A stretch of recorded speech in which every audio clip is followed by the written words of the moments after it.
Okay, so you were a peer, a friend, and a colleague, and now you're the boss. And so, what does that mean? How do you set boundaries and how do you lead people when you have to come from a friend to a boss? We're going to talk about that today.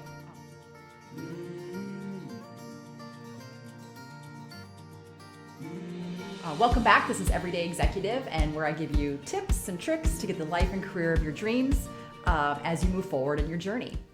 So did you know that nearly 2/3 of employees believe that promoting from within an organization, they would prefer that manager over external searches? And they're actually 2 times more likely to say they prefer to be managed by that internal person. And that was from Forbes.com. So good news to that, right? That means there are opportunities for you to further your career and advance in the career that you want. But that comes with its own challenges. So whether you're now going to be the manager of a restaurant, whether you're going to be the manager of an organization or a department or an executive, if you're promoted from within, that may mean that you're no longer the friend and the peer, but now you're the boss. So this is a common question that I get asked about. I'm struggling with that, and I myself have struggled with that. How do I manage that? How do I remove myself from that? Oh, hey, let's go out and have a drink and talk about our week. To now, I'm the one responsible for that entire area. And so we're going to talk about that today and give you some tips for that. The bottom line is you can't be the friend anymore.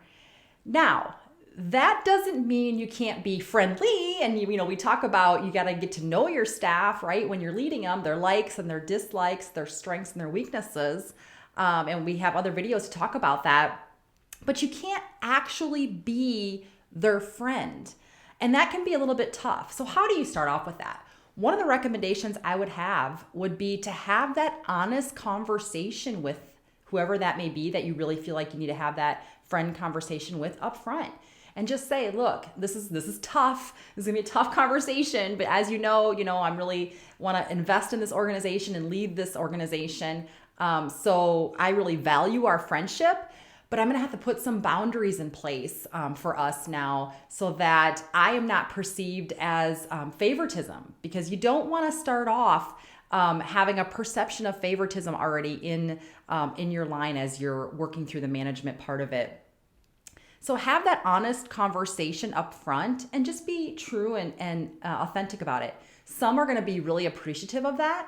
Some are going to feel differently about that. And so you really need to know that going up front, that that's going to be tough, that not everyone is going to respect that per se. But if that's the case, they probably weren't a friend anyway. So remember that being a boss is not a title. Yes, there's a title involved with that, whatever that title looks like for you. But being a boss and leading is really an action. And you really need to take that first 90 days to establish credibility. That is really crucial. So how do you establish that credibility and kind of get yourself out of being their peer to being their leader? You have the knowledge and you have the skill set. And if you don't, we have a video that talks about that as well with no experience. And so you can take a look at that as well. But you want to really listen first, act later. So what does that mean? That means you're sitting down with everybody individually. That means you're finding out what barriers do they have to do their job. That doesn't mean it's a vent session. There may be some things to that because you got to really get to know the person. But it does mean, you have the advantage of knowing kind of what are the strengths and weaknesses that are happening, that you can listen and then you can act later. Too often people want to act first to show that they have that way to lead. And that really is not the way to establish credibility with your peers, with the people that you're leading. You want to lead by positive example. You want to focus on the work results. That's another key if you're kind of trying to get out of that peer level. Focus on the results, not necessarily past things, kind of leave those things behind, but focus on where are we going forward and how can we get this to be the best place to work for everybody that you're leading. Kind of keep in mind, you're a leader now. How do you want to be perceived? How do you want to be perceived as, the person who, like I said, made a lot of changes and maybe that's what's necessary? Or do you want to be perceived as the leader that is establishing credibility, getting the work done in a positive way? One of the ways you need to do that is you need to remember not to gossip. Don't share confidential information. You're going to be tested on this, especially in times of stress or challenge. If you were the peer and you were the friend, you were used to and were probably talking with your colleagues. You can't do that when you're the leader. You can't gossip and be involved in that. You also can't divulge confidential information as you're working through. And sometimes that's really hard to do if you have a really strong relationship with somebody, or you did in the past, where you feel like you can trust them. Establishing credibility means you are a leader now and you need to hold the confidential information in and relay that to everyone in a way at the same time when it's allowed to be shared. And again, it's inevitable that you're going to kind of get, maybe get sucked in at times to try to talk through solutions, especially if you're hearing through a problem. And that can be really challenging. But again, no one wants to be led by somebody that gossips or spreads negativity, even if they feel like they're enjoying it or they have an in with you at the time. It does encourage drama and it doesn't get you the results that you want. So keep that in mind. Take a deep breath. If you're finding yourself getting sucked into maybe something, stop, take a deep breath, take a step back, and really reflect on what value is being added to this conversation. How am I as a leader being perceived in this conversation? And is that getting the results for our department or restaurant or whatever it is moving forward in this way? Just sometimes taking that breath will help with that. And with that, then that means that sometimes it can be a little lonely. If you're feeling like, maybe the group that you used to go out for drinks with on Thursday afternoons or Friday afternoons is now going without you, that's okay. It actually is okay. You're building a bond with your team, with them. You're setting clear boundaries to allow you the comfort of knowing, not having that favoritism perception, which will help you in the long run.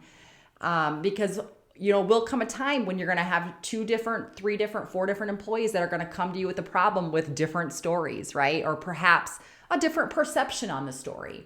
And, I kind of always quote Dr. Phil when he says, no matter how flat that pancake is, there's still 2 sides. So what does that mean? That means no matter what the person that you thought was really trustworthy is telling you in their story of whatever problem occurred, that may not be the exact way it happened.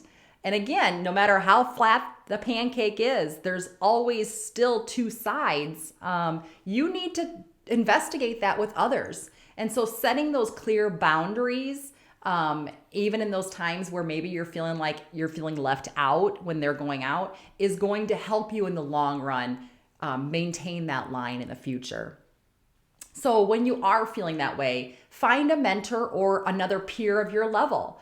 Find somebody that you can have that venting or even just bouncing of ideas off. And sometimes it is just venting. Maybe you're having a rough week and you need to find a peer or a mentor, not somebody that reports to you, to have those discussions with. And that's okay as well, and actually really healthy.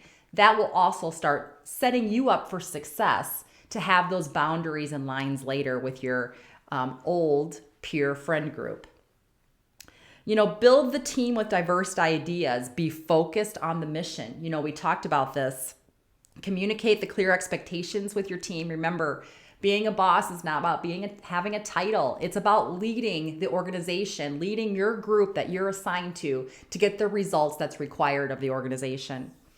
Understand that a team gets the results, not one person.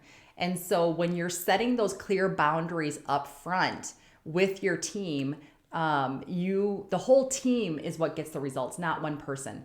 So it's really important to remember that, again, when you're having those friends that really kind of want to get the in, you need the whole team. And so that's what's really going to move you forward. Remember your why. Why do you want to be a leader? Why do you want to do the things that you're doing to manage? If you remember those things and use these key tips to start setting those boundaries moving forward, it will make your job easier in the long run to achieve those goals. Be authentic, be true to you. At the end of the day, and this is the brutal truth, at the end of the day, you're required to make the tough decisions. That's why you're the boss. And so those setting up these clear expectations up front with your peers and your colleagues and setting those boundaries and going through sometimes those lonely periods where maybe you're seeing the group go off and have their drinks without you is setting you up for success in the future. Because at the end of the day, you're required to make the tough decisions. That's why you're now the new boss. But I guarantee you, if you follow some of those true and authentic and honest ways of moving forward and building your team of listening first, acting later, finding their strengths and weaknesses, doing all those things at the same time as setting the boundaries, you will be more fulfilled, and your group that you're leading will feel more engaged moving forward anyway in the long run. But you do need to remember those boundaries and lines and why you're doing what you're doing. Use opportunities to grow. You're not going to be perfect with this. There's going to be potentially some slip ups, and you may have to say, I'm sorry, and own if you did slip up.